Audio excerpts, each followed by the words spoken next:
going to do is investigate and then verify properties of quadrilaterals. Okay, so just to recall, a quadrilateral is a four-sided closed polygon. Okay, and there are going to be four main types of quadrilaterals that we are going to be dealing with. First, parallelogram.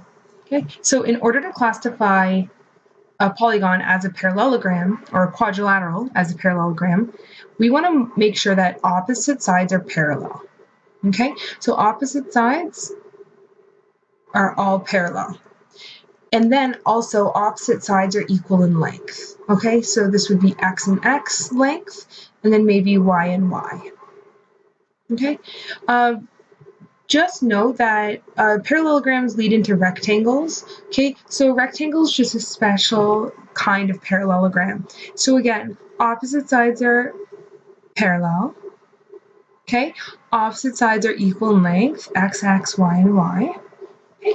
A rectangle takes this one step further. A rectangle has 90-degree angles in all corners. So when we're taking a look at that, we can definitely use slope to prove that. Okay?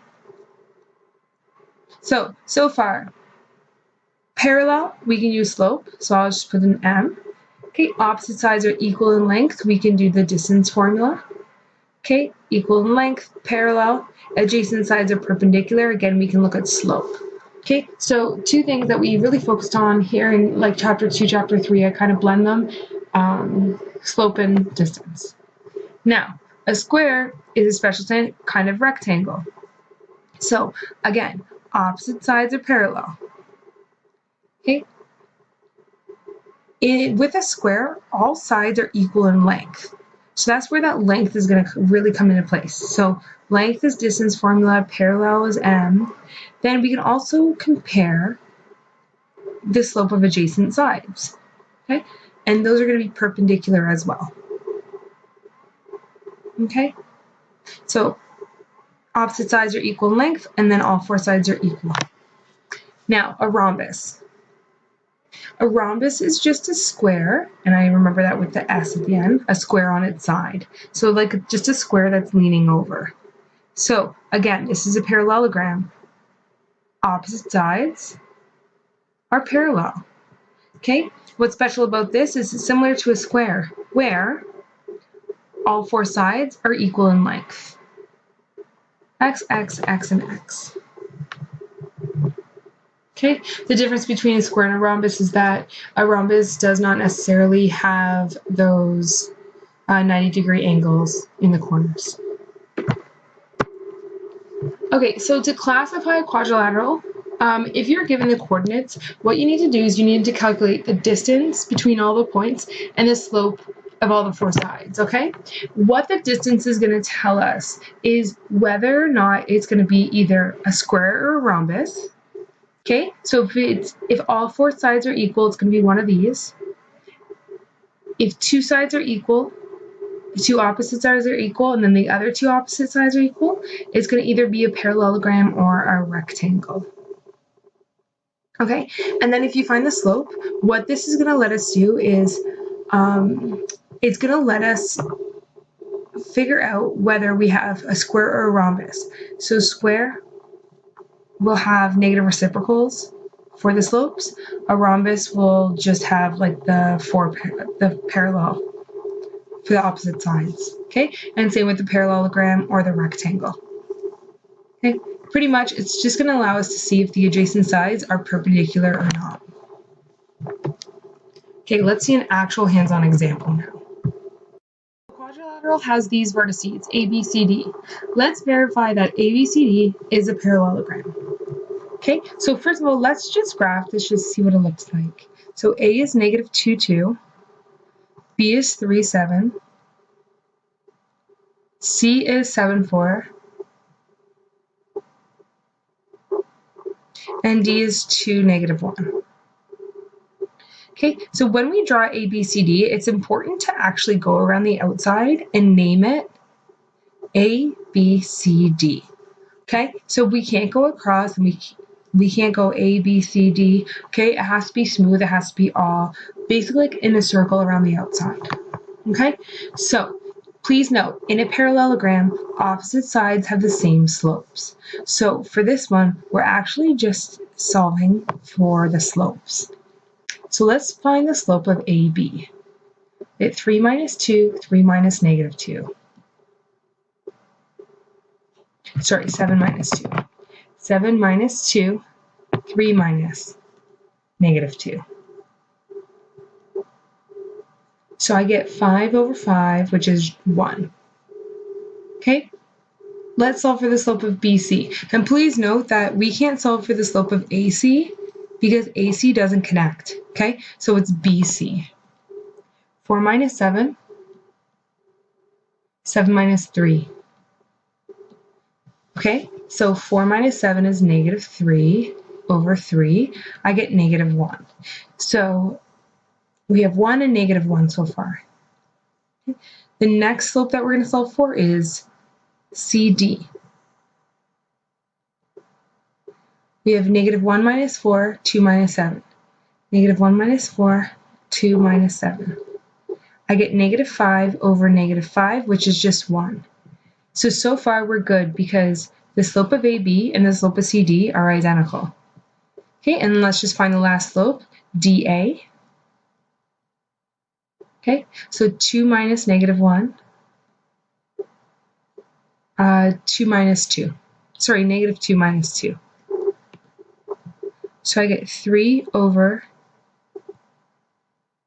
negative 4. Let me do this again. 2 minus negative 1, which is 3. Negative 2 minus 2. I get negative 4. I see where this is wrong. So this one's correct. I get negative 3 over 4. You know where I went wrong? And you can tell that you're wrong because it says verify that it is a parallelogram. Okay. For BC, I did 4 minus 7, 7 minus 3. Those are correct. I just computed this wrong. 4 minus 7, 7 minus 3 is 4. There we go. Okay, negative 3 over 4.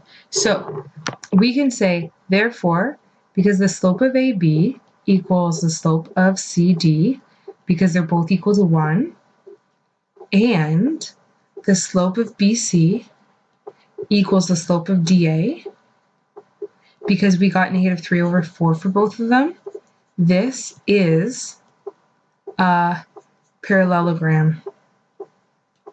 Okay, and that's how you verify. You just show all of the slopes. Okay, now we have example 2. So the vertices of a quadrilateral are A, B, C, D.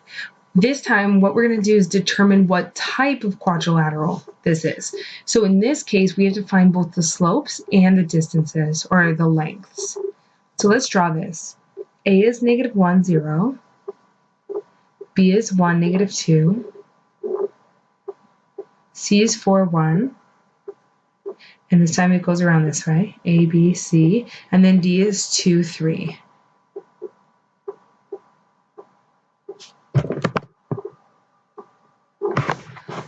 Okay, A, B, C, D. So let's go ahead and find the slope of AB, the slope of BC, the slope of CD, and the slope of DA.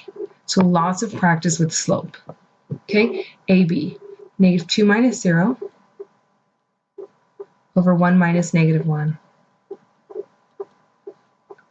Negative 2 over 2, I get negative 1. Okay, BC, negative 2 minus 1, 1 minus 4. I get negative 3 over negative 3, so I get 1. Okay, CD, I should really be doing these D minus C, so 3 minus 1, 2 minus 4. 3 minus 1, 2 minus 4. I get 2 over negative 2, I get negative 1. Okay, and then DA, so it's A minus D, 0 minus 3, negative 1 minus 2.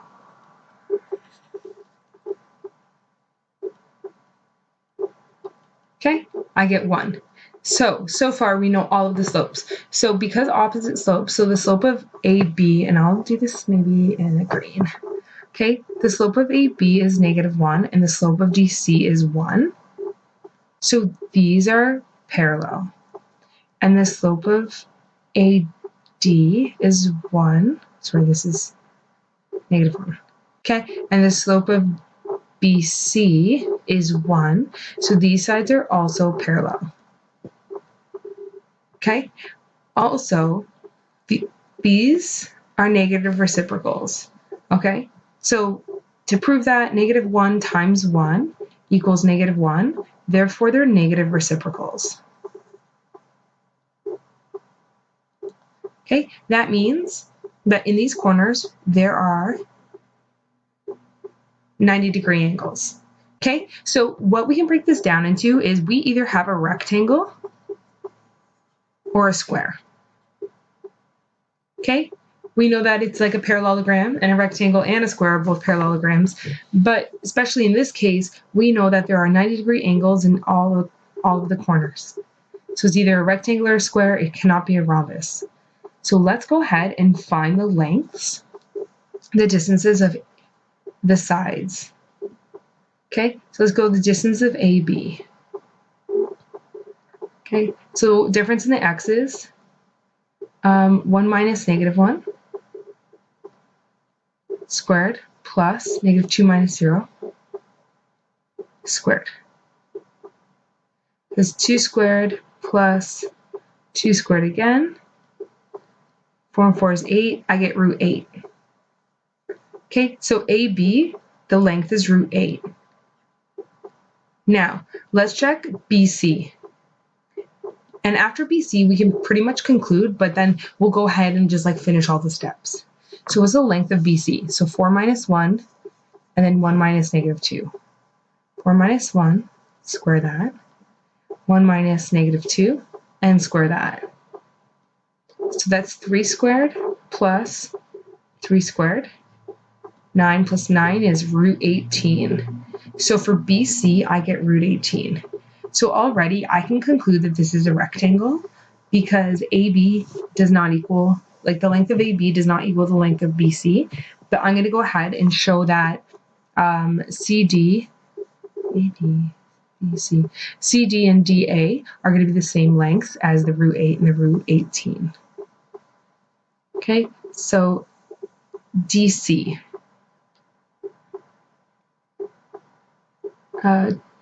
2 minus 4 squared, 3 minus 1. 2 minus 4 squared plus 3 minus 1 squared. I get 2 squared plus 2 squared. It's 4 and 4. I get root 8. And then I'm going to just squeeze this down here. I don't want to turn the page. DC and then AD.